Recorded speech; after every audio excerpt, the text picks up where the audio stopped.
That's, I'm set, thanks.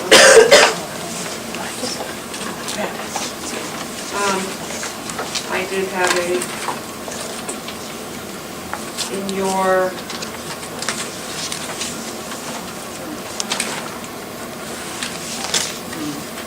books, in the last section on the revenues, I had stated last week that I had a couple of sheets incorrect, so I've just redone the whole section. The whole section.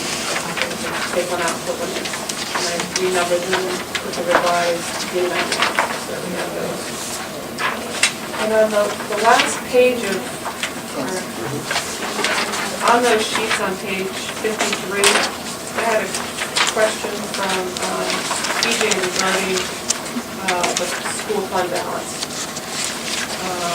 So I added a little section in there on page 53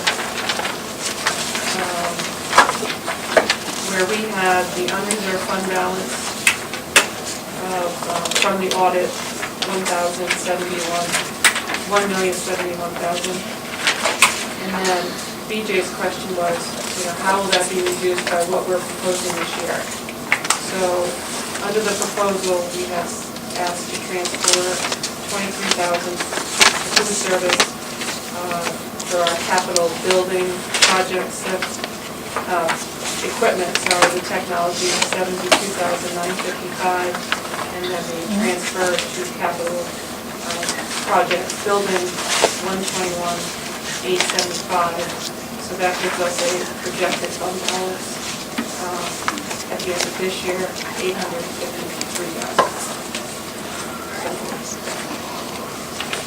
I just wanted to add those in so you would know that that's what the auditor would do.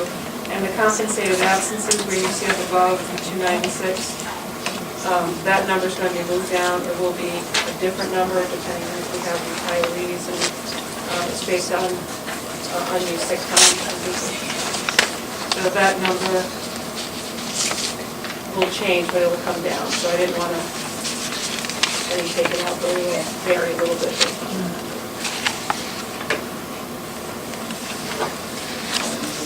Well, it answers my question. I can still bring up to the committee the idea of holding that amount of money in the fund balance. And we have discussed having 5% in that balance. When I sent my letter, it does help quite a bit. It was at 12.3, which seems to me to be awfully high. I don't have my calculator with me, but it's less than that. But I'd still like to shoot for that 5%. And when we discussed the 5% policy, the reason we didn't make it a policy was that we, at that time, when we discussed it, but we didn't officially make it a policy because we wanted to see how things were playing out. That's when the economic crisis was just. Well, I'm very well apprised of it, and I'm very well apprised of the audited figures and so forth, that we weren't going to make any decisions. But right now, I just bring it up to the committee that it's back on the burner, even though the economy stinks and so forth, that I still think that that's too much money to have in the fund balance, unreserved fund balance. Are you suggesting reconsidering the policy, or we're just looking at that fund balance? I just want that discussion to be on the table as far as what can be done about that. And I do wish to go back and discuss that policy too. It's the proposed policy. That's all. And that helps clarify. It's $217,000 in expenditures there from that balance that are going to be moving over here to food service equipment capital. That's what I wanted to know. I was just reviewing the report, and the unreserved fund balance would be the $1,071,000 as opposed to the $1,004,000. Right. So that brought it to the 8.8%. What I can do for next meeting is go find that proposed policy, plug the numbers in the way that we had discussed, and maybe we can see what that number is. I appreciate that. I can find that proposed policy. But there was a formula that we had said we'd use this budget in particular fund balance in a particular year, so.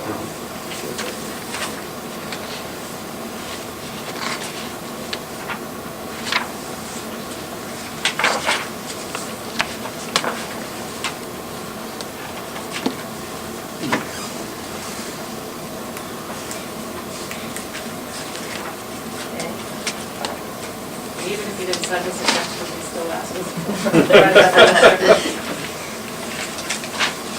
Questions?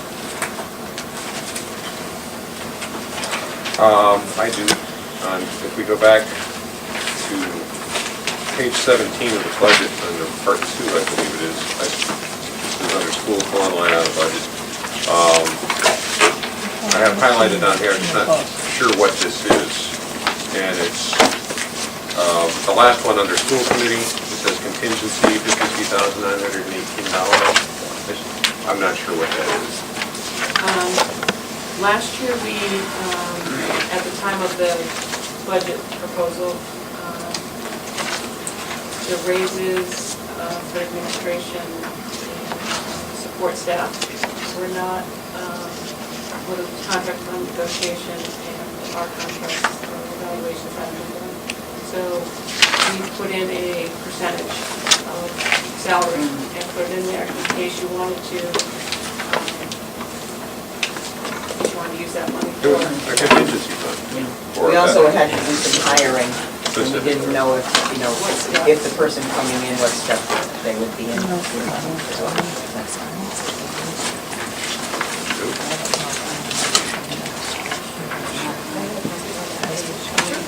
I thought that the health insurance, the budget has been 7.97% increase.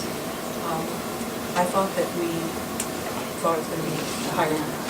Well, 12 or 13. yes, the actual rate increase is 13.2% this year. But when we put this budget together, we weren't in the GHGRI. So we had anticipated, because they didn't accept us till towards the end. So when we put our budget together, we had anticipated an increase of some sort, but we didn't know what the increase would be if we went GHGRI. So we had a better rate than we had projected. So the 13.2% is in here. But it only shows as about an 8% increase because we did budget for an increase a little bit last year. We came in with a decrease in our actual rate. It's I'm a still confused. so it's a decrease from what was budgeted last year, because what was Right. budgeted was before we were members of it. So, I see, so okay. it's 7 point whatever plus the Okay, 5%. so it is actually, the rate is actually increasing. Yes, Okay, yes. all right. Okay, that And we were, Oh, it's a good question. I didn't understand that either. so we're hoping not to have a 13.2% increase. Well, I know you all went through on the line items and highlighted areas that support the strategic plan. Based on your experience in the past, where do you see the biggest areas of concern that the town might have, taxpayers, town council? From being new to looking at the budget here, where do you see the areas that they typically want to know? Well, they haven't typically had a budget in front of them that went down. So They're still speechless. I'm not expecting a lot of voting in. We could be surprised, but I mean, I think bare bones. It's been my experience that it depends. Every individual has a right to their opinion about the budget, and with this administration and hopefully the school committee, I'm not saying hopefully, the school committee will do due diligence in presenting something that represents those monies that are required to provide a quality education and that are financially prudent and respectful to the taxpayer. And right now, you can't get much more respectful to the taxpayer than propose a decrease and still maintain an incredibly responsible budget. A lot of the questions that we got were, where did this number come from? And so when we were able to do, just as Jane has done tonight, to show you indeed how it was calculated, that we didn't just pull this out of the blue, that it was based on actual numbers of students. Here's our enrollment, here's, where the, why couldn't we reduce down to 2 seconds?